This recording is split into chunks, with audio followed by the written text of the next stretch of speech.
अजा एकादशी व्रत भाद्रपद महीने की कृष्ण पक्ष की एकादशी तिथि के दिन रखा जाता है। इस बार यह तिथि 15 अगस्त शनिवार के दिन पड़ रही है। एकादशी का दिन भगवान विष्णु जी को प्रिय होता है। इस दिन उनकी आराधना की जाती है। साथ ही इस दिन लक्ष्मी जी को भी पूजा जाता है। धार्मिक मान्यता के अनुसार अजा एकादशी व्रत से मनुष्य के समस्त प्रकार के पापों का नाश हो जाता है। जो इसका व्रत करता है वो इस लोक में सुख भोग कर अंत में विष्णु लोक में पहुंच जाता है। इस व्रत का फल अश्वमेघ यज्ञ, कठिन तपस्या, तीर्थों में दान, स्नान आदि से मिलने वाले फलों से भी अधिक होता है। अजा एकादशी व्रत का मुहूर्त एकादशी तिथि प्रारंभ 14 अगस्त 2020 शुक्रवार दोपहर 2:05 से एकादशी तिथि समाप्त 15 अगस्त 2020 शनिवार शाम 2:22 पर अजा एकादशी पारना मुहूर्त सुबह 5:50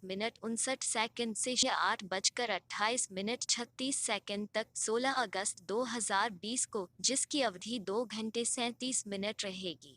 दोस्तों, कुछ महत्वपूर्ण बातें मैं आपको बता रही हूँ जिनका एकादशी व्रत में विशेष ध्यान रखना चाहिए। दशमी तिथि को सूर्यास्त के बाद भोजन नहीं करना चाहिए। प्रातःकाल सूर्योदय से पूर्व उठकर स्नान आदि करें। भगवान विष्णु और मां लक्ष्मी के नियम सहित पूजन करें। दिन भर निराहार रहते हुए शाम को फलाहार कर सकते हैं। इस व्रत में रात्रि जागरण करें। द्वादशी तिथि के दिन प्रातः ब्राह्मण को भोजन कराएं व दान दक्षिणा दें। द्वादशी तिथि को ब्राह्मण भोजन करवाने के बाद उन्हें दान दक्षिणा दें, फिर स्वयं भोजन करें। एकादशी के दिन विष्णु सहस्त्र नाम का पाठ करने से भगवान विष्णु की विशेष कृपा प्राप्त होती है। यदि आप किसी कारण से व्रत नहीं कर सकते हैं तो इस दिन मन में विष्णु भगवान का ध्यान करते हुए सात्विक रहें, झूठ न बोले, किसी का मन नहीं दुखाएं एवं पर निंदा से बचें। और अब हम सुनेंगे अजा एकादशी व्रत कथा।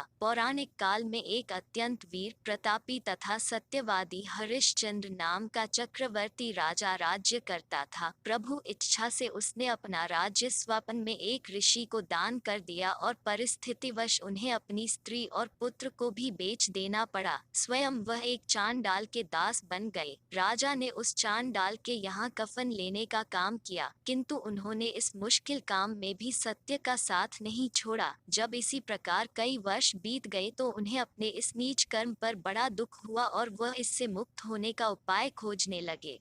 वह सदैव इसी चिंता में रहने लगे कि मैं क्या करूं, किस प्रकार इस नीच कर्म से मुक्ति पाऊं। एक बार की बात है, वह इसी चिंता में बैठे थे कि गौतम ऋषि उनके पास पहुंचे। हरिश्चंद्र ने उन्हें प्रणाम किया और अपनी दुख भरी कथा सुनाई। राजा हरिश्चंद्र की दुख भरी कहानी सुनकर महर्षि गौतम भी अत्यंत दुखी हुए और उन्होंने राजा से कहा, हे राजन, भादों के कृष्ण पक्ष की एकादशी का नाम अजा है। तुम उस एकादशी का विधान पूर्वक व्रत करो तथा रात्रि को जागरण करो, इससे तुम्हारे सभी पाप नष्ट हो जाएंगे। महर्षि गौतम इतना कहकर चले गए। अजा नाम की एकादशी आने पर राजा हरिश्चंद्र ने महर्षि के कहे अनुसार विधान पूर्वक उपवास तथा रात्रि जागरण किया। इस व्रत के प्रभाव से राजा के सभी पाप नष्ट हो गए। उस समय स्वर्ग में नगाड़े बजने लगे तथा पुष्पों की वर्षा होने लगी। उन्होंने अपने सामने ब्रह्मा, विष्णु, महेश तथा देवेंद्र आदि देवताओं को खड़ा पाया एवं अपने मृतक पुत्र को जीवित तथा अपनी पत्नी को राजसी वस्त्र तथा आभूषणों से परिपूर्ण देखा। व्रत के प्रभाव से राजा को पुनः अपने राज्य की प्राप्ति हुई। वास्तव में एक ऋषि ने राजा की परीक्षा लेने के लिए यह सब कौतुक किया था, परंतु अजा एकादशी के व्रत के प्रभाव से ऋषि द्वारा रची गई सारी माया समाप्त हो गई और अंत समय में हरिश्चंद्र अपने परिवार सहित स्वर्ग लोक को चले गए।